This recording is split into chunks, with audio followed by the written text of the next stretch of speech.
Welcome to the Dissent Agenda. I'm Melissa. And I'm Cody. We're just two loudmouths with Wi-Fi, a mic, and zero tolerance for bad politics. Every week, we dig through the dumpster fire that is national politics, so you don't have to. From clown car congressional hearings to billionaires cosplaying as patriots, we call it out and call it what it is. Then we bring it home, literally. Stick around for our Locals Only segment where we spill the tea about what's going on right here in Virginia Beach. Because what happens in Washington doesn't stay in Washington. It shows up at our school board, our city council, and on our grocery bill. This is the Dissent Agenda. Let's get into it. All right. Second episode of the Dissent Agenda. Welcome back. I need a haircut. I don't. You always wear a hat, Cody. Normally this is really, really short, but it's been like a month since I've been to the barber. My haircut is the least of our worries right now. I feel like you could just leave it right up there in that clip and just have somebody take a pair of buzzers. That's actually what I do when I go to the barbershop. There you go. See, they literally don't even need to. They just you could leave do it. that at home. Yeah. No, Cody. No, I barely have any more hair left up here, and it would just be chunk. Anyways, enough about my hair. How about DC? I heard there's a really good music festival in DC the last couple of nights. Yeah, I heard you got to get through a National Guard checkpoint to get to it. You do. You have to get through a National Guard checkpoint or a few to get to it. So apparently the president enacted the 1973 Home Act of DC or whatever, but which really only allows him to do this, by the way, to the public for 30 days.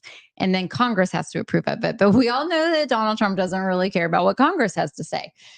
So it'll be interesting, I think, to see what happens. Well, and I think what we're seeing too is a bit of a second test run. I think you just got to find as many excuses as possible to do this same thing, right? To just normalize the president having the ability to deploy American troops against Americans. Yes, and Big Balls was the predicate.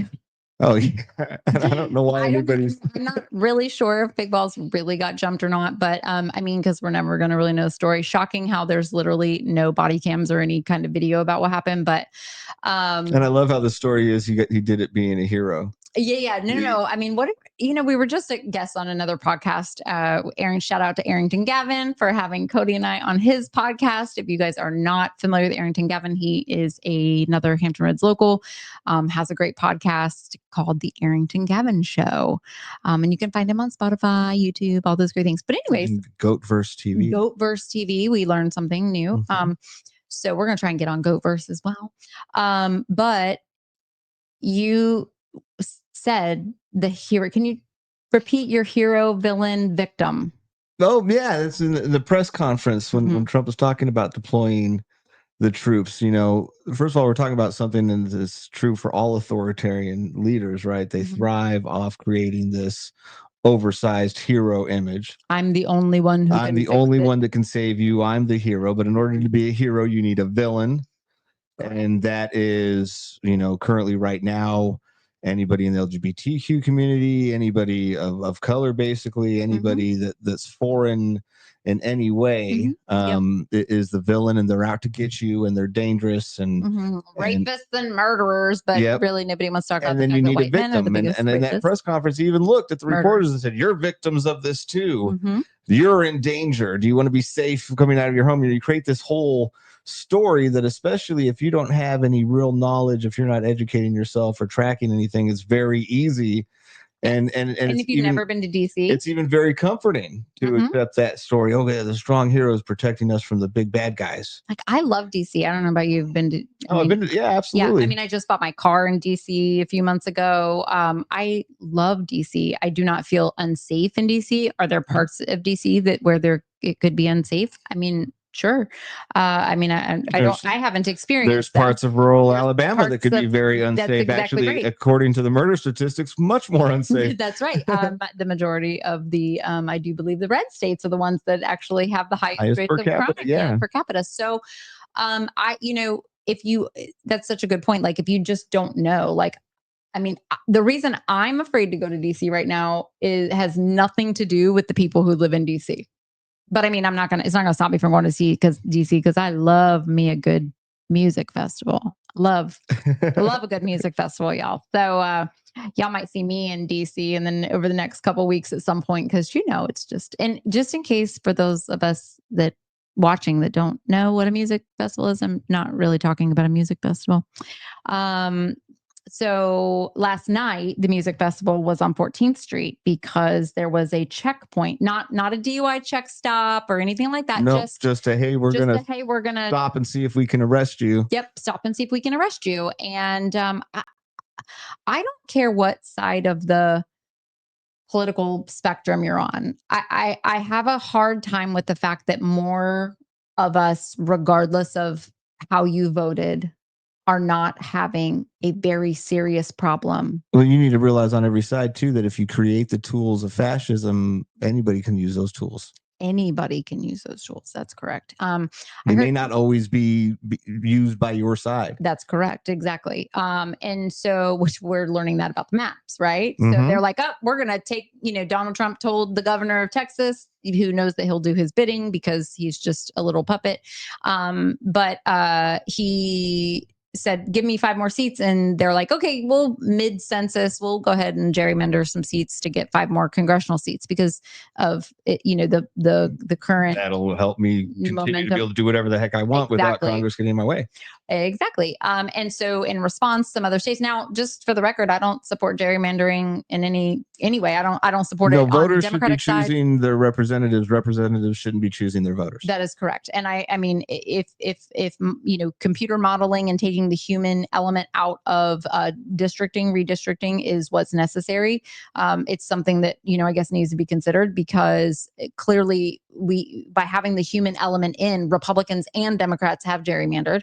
I will say this: out of the top 10 gerrymandered states, I do believe that 7 of those 10 are Republican states. So, I mean, while yes, you can say both parties do gerrymander, it is shown that the majority of the gerrymandered states are red states and red districts.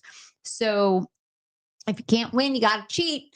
And they're really unhappy that there are some states like New York and California and Illinois that are willing to, they're like, hey, if Texas is going to do it, we're going to do it. Again, I don't think anybody should be doing it.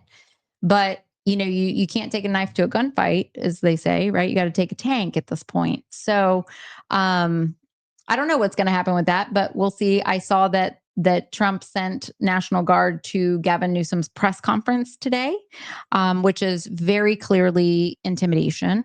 And I don't know, I'm just really disgusted.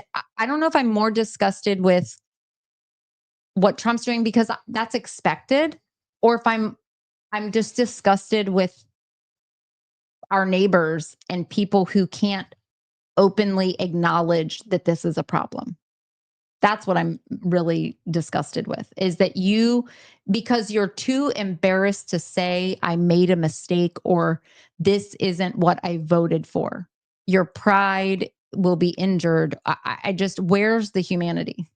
Well, and just, where's the integrity and the conscience? And, I get it that you're the one getting the handout, but it doesn't make it right. Correct. And that's to me that's the problem is we're talking about people now that aren't making principled decisions. They're making decisions based solely on reward and punishment. Yeah. And if somehow finding a way in their mind to justify this is okay because I'm being rewarded for it. Right. And that's and there's a huge move to dehumanize. And I mean, listen, I'm not gonna lie, this is both sides, to be honest, if I'm being honest. But JD Vance was on an interview, he was doing a show or something, and was essentially using very dehumanizing language about anybody that isn't essentially falling in line to the far right-wing extremist agenda. And that's really dangerous because I wouldn't, I know plenty of Republicans and conservatives that we don't agree on policy. We do agree on some things, right? But there are things that we don't really agree on. But I think that we could get there with more time for conversation. We know that politicians live in the world of 5-minute conversations. And that's kind of why our politics has gotten so fucked up, right? Because politicians literally, they thrive in 5-minute conversations. And the conversations that they're having longer than 5 minutes are partisan conversations. They're in echo chambers. And so that's how partly of how we've gotten here. But I mean, I could name 5 Republicans that, are in my city that I don't particularly care for, but I don't wish them harm.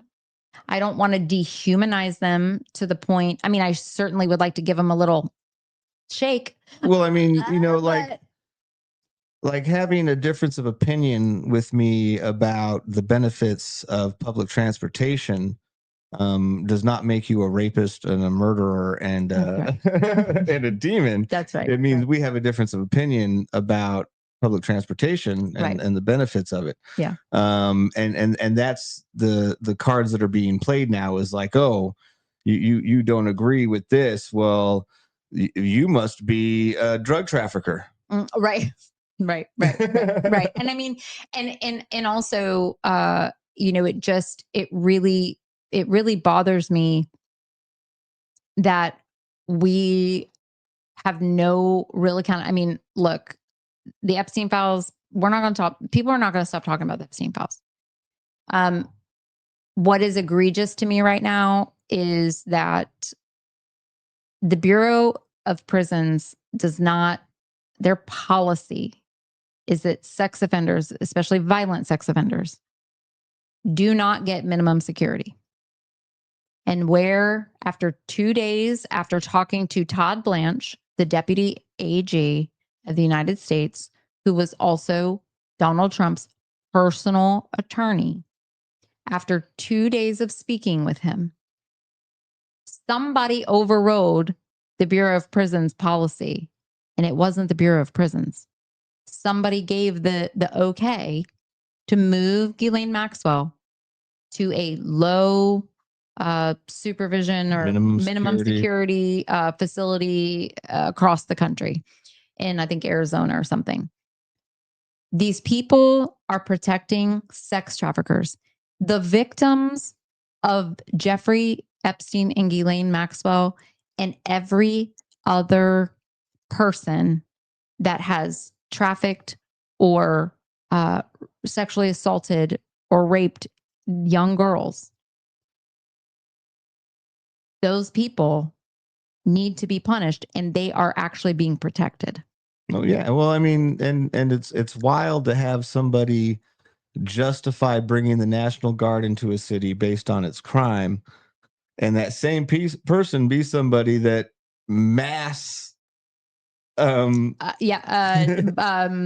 Thank you. 1,500 violent 1,500 violent offenders who assaulted law enforcement, the blue people in that city. In that city. Mm-hmm. And so to me, but that's that authoritarian, oxymoron mind trick, right? Right. Mm-hmm. Yeah. And now, and we're still not addressing the fact that these victims are still alive and they're being re-victimized every single day when this is being talked about.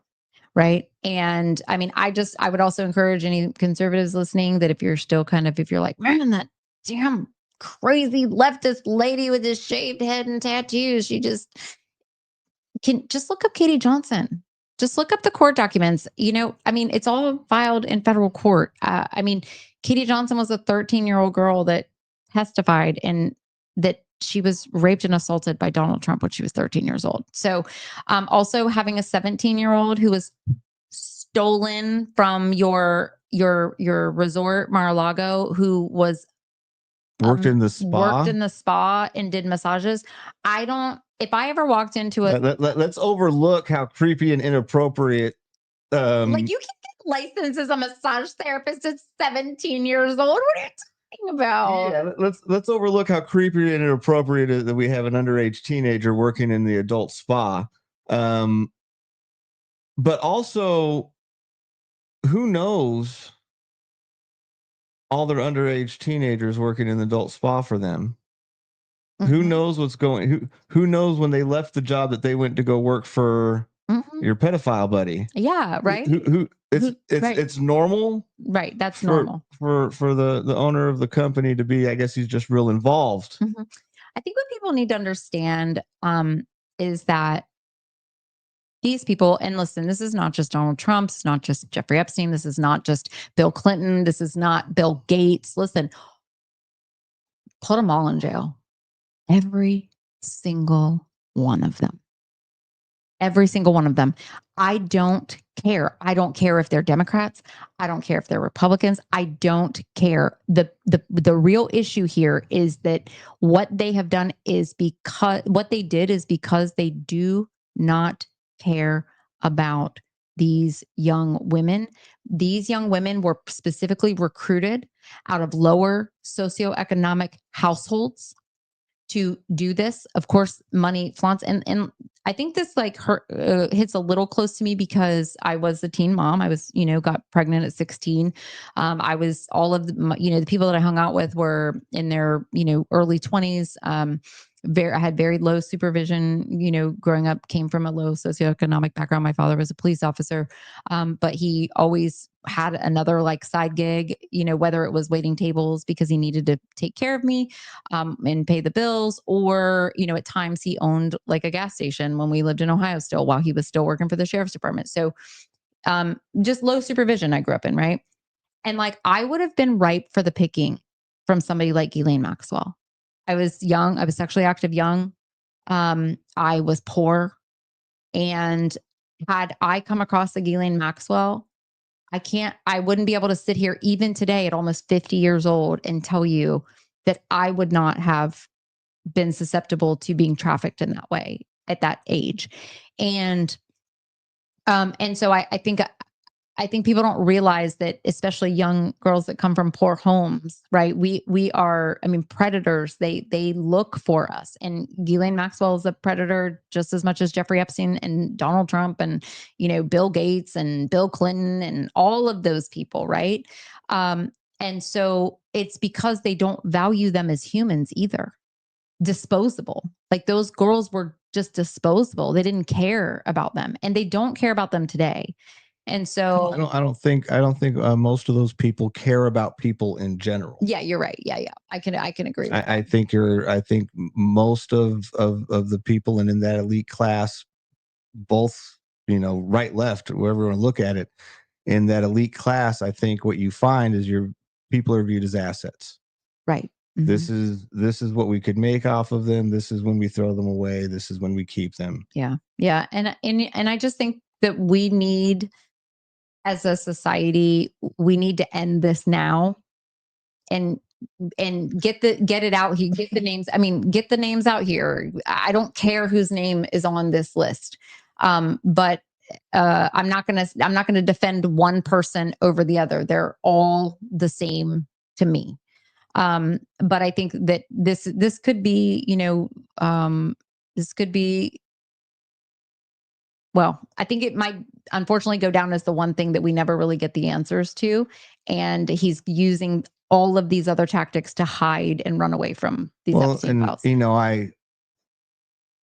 I don't think that this, if this is allowed to continue, when you look at everything else going on, I don't think this will be the last cover up. I think this is becoming the new way, right? Look at the Smithsonian. Oh yeah. Right. Trump just declared that all of the Smithsonian Museum exhibits, they're all under review. To weed out wokeness, anything that doesn't represent, I believe it's anything that doesn't represent American exceptionalism, but America basically in anything he disagrees with, right? Anything Correct. he doesn't like, and it's a very real, blatant attempt to, if not rewrite history, control what history is presented and the way it is presented. And which we've, by the way, already been doing that. If you didn't know that our history books, especially here in the South, were written by the UDC, the United Daughters of the Confederacy.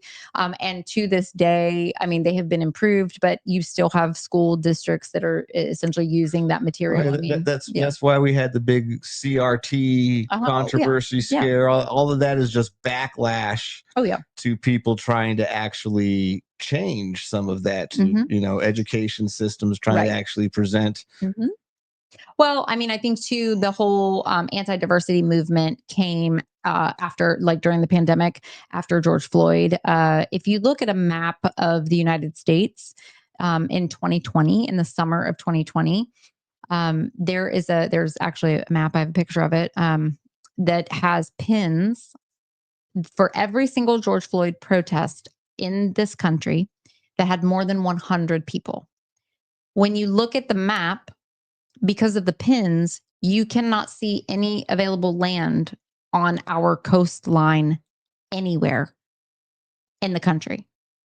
And in every single state, there were multiple pins.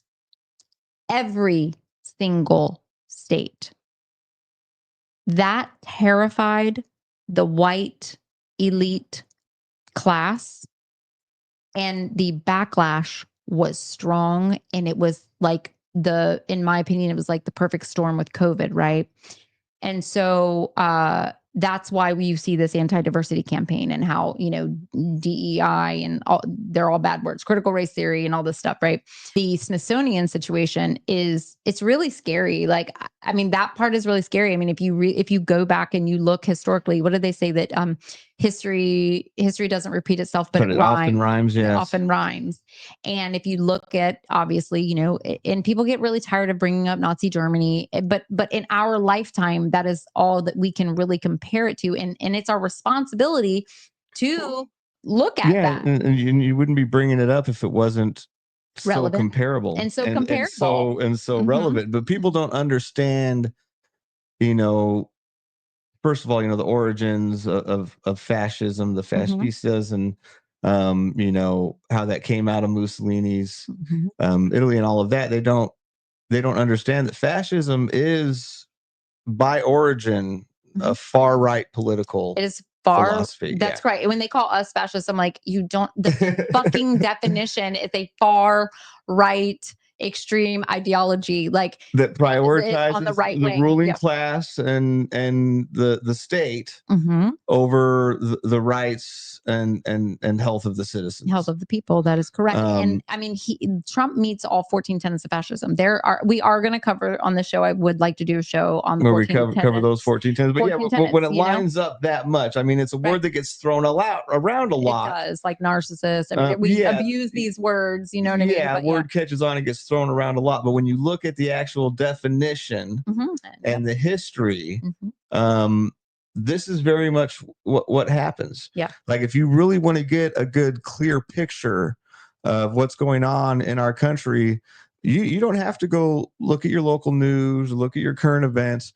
Go study other authoritarian regimes that exist now and have existed through history, and what you will see is, well, if you only see it if you're being honest and being open to seeing it. What you will see if you're being honest is what's going on in our country. That's correct. Yeah. I mean, the anti-intellectualism, the fake news, the strong arming, Lugenpresse, like the strong arming the education system. And it's the strongman tactics. I mean, I think we'll definitely do one covering it, but that is where we are. And when you're looking at a president basically saying all of our museums with Smithsonian should be, and I can't remember, I'll have to go back to it, but who the person that's in charge of this isn't even. It isn't even experienced. I want to say, is it Jillian Michael? I want to say it's Jillian Michaels, because that bitch was on CNN the other day, and I kind of want to say I read something. I don't know, y'all. Don't take me as fact, but like, they got the Biggest Loser Jillian Michaels up here doing CNN commentary, and I want to say, and she was talking about the museums on CNN, and I want to say that she might be the person. I don't know if this is true, but I'm going to get the answer, y'all. And next podcast, I'll make that. We'll clear that up. And it's not even just the disagreeing with, it's the rhetoric and the wording around everything. Language is important. I mean, language is important. When propaganda, the root of propaganda is language and images. So when you combine images and specific language, that's propaganda. I mean, we literally live. I can see propaganda, and I look, I was programmed as a Republican growing up. My whole family, were Reagan Republicans. And that's how I was programmed. And I wasn't taught media literacy. I wasn't taught how to, identify propaganda. Shit, y'all. I didn't even know there were Japanese internment camps until like I was 40 years old, because I grew up in Ohio, and in Virginia. My history lessons were in Ohio and in Virginia. There'll be people growing up in the southern states, and a lot of places in our country that they'll be 40 before they understand that there was concentration camps in the United States in 2025. In 2020. That's exactly right. That's right. Alligator Alcatraz.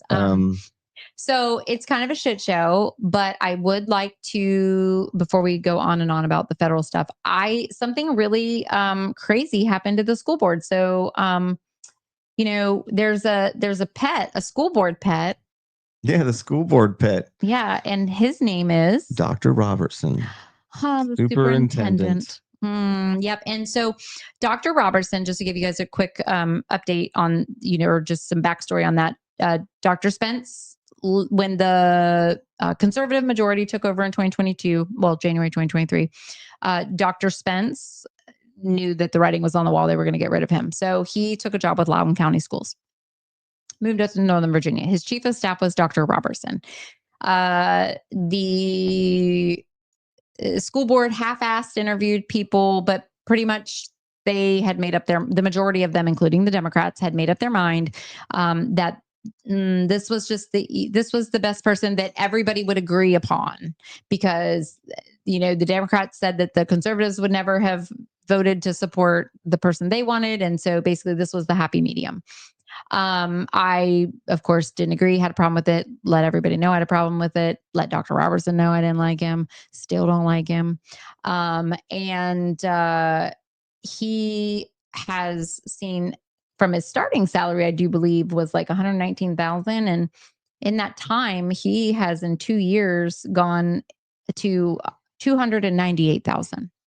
But so just to be clear, the superintendent of schools of Virginia Beach for 2024, his salary was $298,000. And I would just like to remind conservatives, if you're watching, any Virginia Beach conservatives watching, that during COVID, there was a lot of conservatives talking publicly about how much money Dr. Spence made, which was also in the 300,000 range. Yeah. Okay. And so Dr. Robertson gets that job. His salary in 2024 is 298, and he goes to the school board. Now his contract is up for renewal next year in 2026. But I guess he went and looked at the superintendent pay around the country or around the way, and he said he was in the lowest tier. Well, guess what? So was all his teachers. But he doesn't care. He wants a 9% pay raise. And I did the math. And a 9% pay raise is like $26,840, because I used my calculator, and approximately, because I just rounded it off to 298,000 for a salary. And it's about $2,200 a month, extra a month. So like the way I looked at that was like, damn, they just gave him like a second mortgage payment, like a second home mortgage payment. Like a $2,200 a month raise that the school board, the conservative members of the school board just approved, and a year early to amend his contract. Like he requested an amendment to his contract. He couldn't even wait and make his case till next year. Something, I don't know, I might have heard somewhere from somebody that his wife might have gone to part-time work.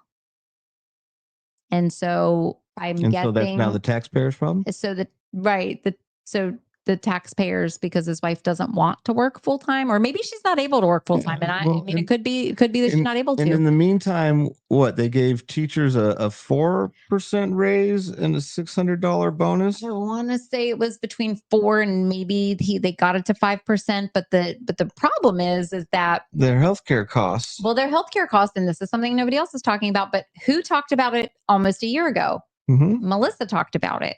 As a matter of fact, I want to say earlier this year, you can probably watch a school board meeting where I bring up this $24 million deficit that the school board so I do need to make this clear. The school board members that were sworn in January 2025 do not know, had nothing to do with this. But the school board members that were on the body before January 2025, Democrats and Republicans, all of them knew that the school, the VBCPS had been using the ARP funds, the American Rescue Plan funds that they have, which are one-time use funds, to offset the rising costs of health insurance premiums over the last couple of years. But they also knew that these were one-time funds. Yep.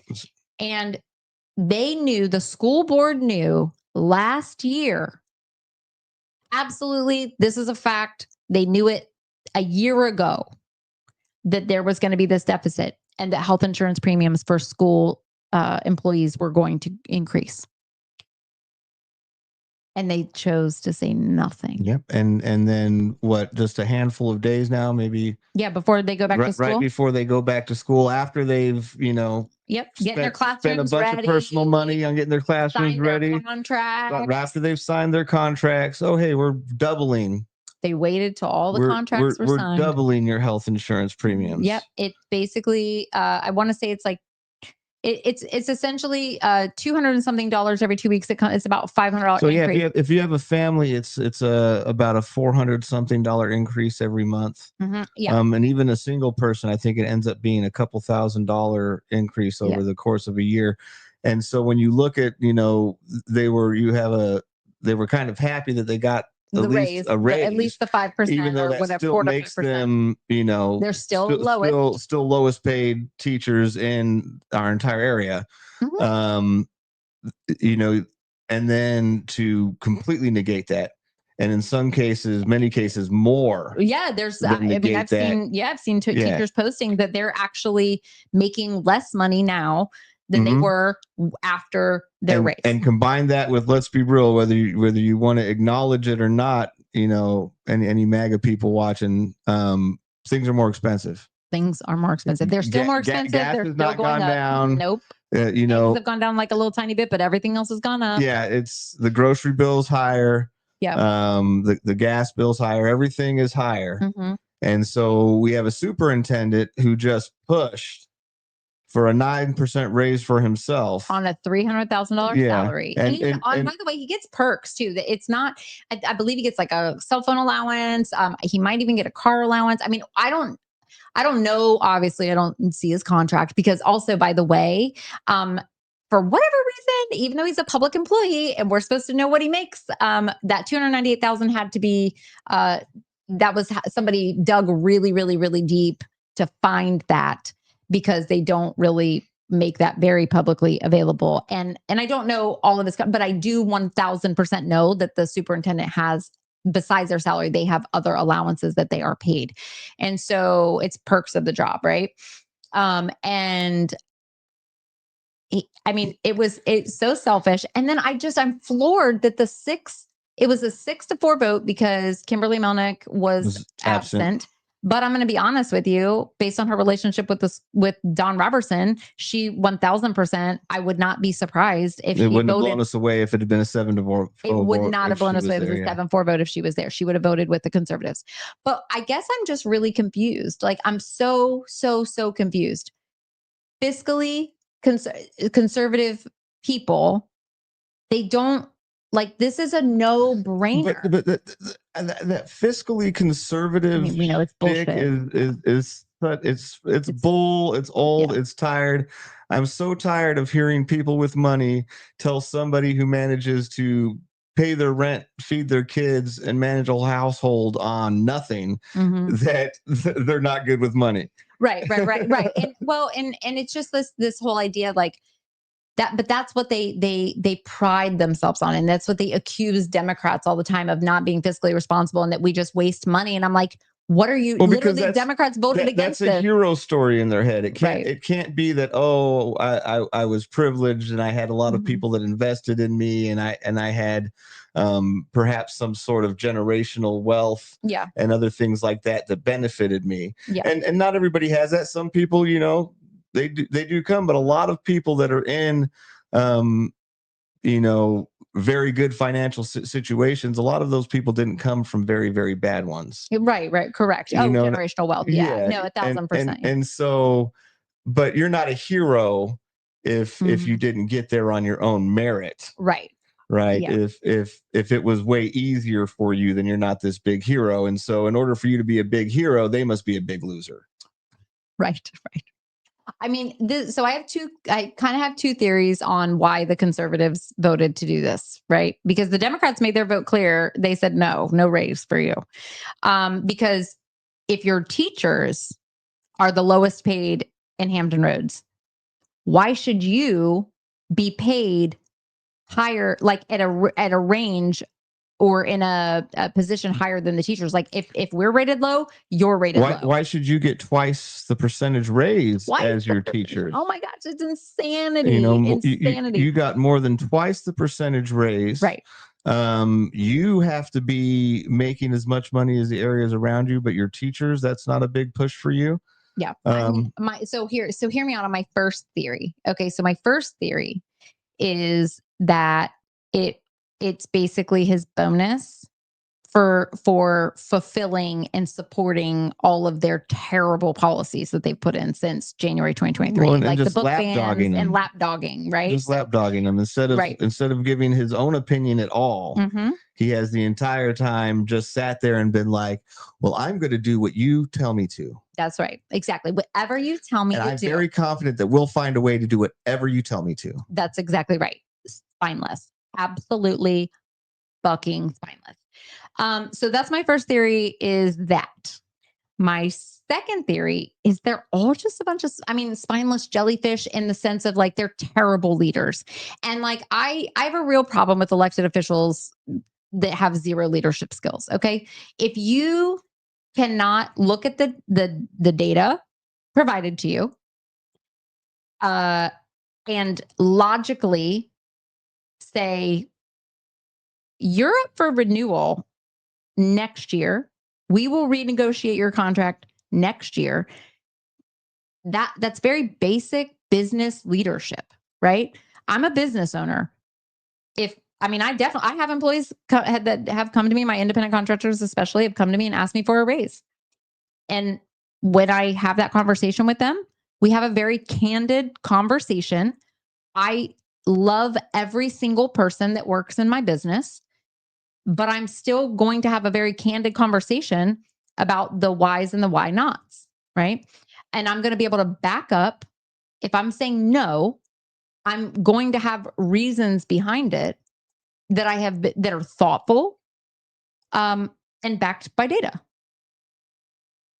So my other theory is they're just terrible leaders because their proximity and we're friends and I like you, and like they just have no spine to be able to say to this person. So I really kind of going with theory number one. Well, theory number one, it's his reward, but on their side, it's his payout. This is right. His payout, yeah. Yeah, this is payout that keeps him in their pocket. Yeah, right. Right, 1,000%. So that I think we're solid with theory one, but I think, just to kind of sum this all up, I'm very afraid of the future of our school district. Well, I think people need to, if you're a parent out there in Virginia Beach and you have kids in schools, you need to understand that teachers are looking for other jobs. Teachers are looking for jobs outside of Virginia Beach schools, because they were blindsided, because they got to watch their superintendent get twice the raise they got when they're blindsided. You need to understand, people aren't going to want to come work here. Right. Empty positions are going to stay empty. When they do get filled, they're not going to be getting filled with the top talent, because the top talent is going to go to places where the people are paid. That's correct. And where they're at least respected and valued. Yep. And when you make decisions like this, because you can have somebody that'll work for you, that will do a job, knowing that they can get a little more money from somewhere else if they feel like they're respected and valued and they have a good mission there. When you take that away from people, that's right, they may not work for you even if you do pay them more. That's correct. And so what you're going to see now is you're going to see classroom sizes bigger. And it's not even going to just be classrooms. It's going to be buses. Mm-hmm. It's going to be support staff. Mm-hmm. Because guess what? When they go to cut money because they just gave somebody a big raise, when they go to cut money because more and more federal funding's coming in, Mm-hmm. they've made it very clear they're not going to cut money from any of the top people. They're going to cut money from support staff. They're going to prevent teachers from getting raises. That's right.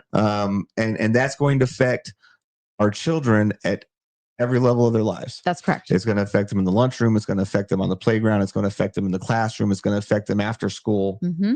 It's going to affect them in every area of their lives. They're going to get a worse education. They're going to get less support at school. They're going to get less attention because classes are bigger Mm-hmm. and teachers are less interested. Right. And then our schools fall in their ratings, right? Yep. Virginia BBCPS fall in the ratings. Good schools brings good jobs. That's correct. Corporations are not going to want to invest in our city and bring businesses to our city if our city, I mean, you literally moved here. I mean, you're someone who moved here for the schools. moved here for the schools. Literally moved here to put my children in Virginia Beach schools. Right. And so I think that's what's just making me sad. Mm-hmm. You know, I support these teachers who are talking openly about looking for other jobs. I'm letting them know that I support them in their decision, but I'm also letting them know it makes me sad because this is highly preventable. And if you're a parent in Virginia Beach, this should make you sad, not just for your teachers. Yeah. This should make you sad for your children. For our children. Yeah. And the future of our city, because our children are the future of our city. Mm-hmm. They are the future of our country. And this is a sad thing to be doing to the people that we count on to help our children build their future. That's right. And so I think this is why elections matter. This is why elections matter. This is why local elections matter. Why local elections matter. If nothing else from this show, this podcast, if nothing else, my goal is to get people. I don't care if you don't want to watch the school board meetings or city council meetings. I mean, we'll keep you up to date. We'll give you all the access and resources to get the information so you can disseminate it for yourself, because we don't want people just like listening to us and whatever. I want not everybody has that time and passion, but you do need to understand that these decisions, mm-hmm. large and small, they aren't something that's swirling outside of your sphere of existence. These are things that whether you admit it or understand it, these are impacting you in the most important areas of your life. Yes. They're impacting you in the most personal and private areas of your life. Yeah. You know, this isn't just something that's even happening at the grocery store. This is something that is impacting you in your living room. Yep. With your kids, with your grandkids. I mean, it is going to have long-term impacts. So, having said that, we talked about the teacher's pet. We talked about the school board pet, and we talked about the some federal stuff. So I think that's probably a really good way to end it. Yeah, just reminding people that 2026 school board elections are going to be coming up. We're going to be talking a ton about that. We're going to keep everybody informed, and every 5 minutes there's some new wonderful, crazy thing happening with our federal government somewhere in our country right now. Yes. And so we will have plenty to talk about next week also. And I think we're going to do a little bit more deep diving into the 10-1 conversation. Yes, also. We are going to have more conversations about the 10-1. All right. Well, thank you for watching. We'll Absolutely. See you next time. That's it for this week's dose of national dysfunction. If you learned something, got pissed off, or just laughed through the rage, do us a favor. Share this episode with someone who still believes that it can't happen here. Follow us, subscribe, and hit us up on socials, because if you aren't at the table, you are on the menu. This is the Dissent Agenda. Stay informed, stay loud, and stay in the fight.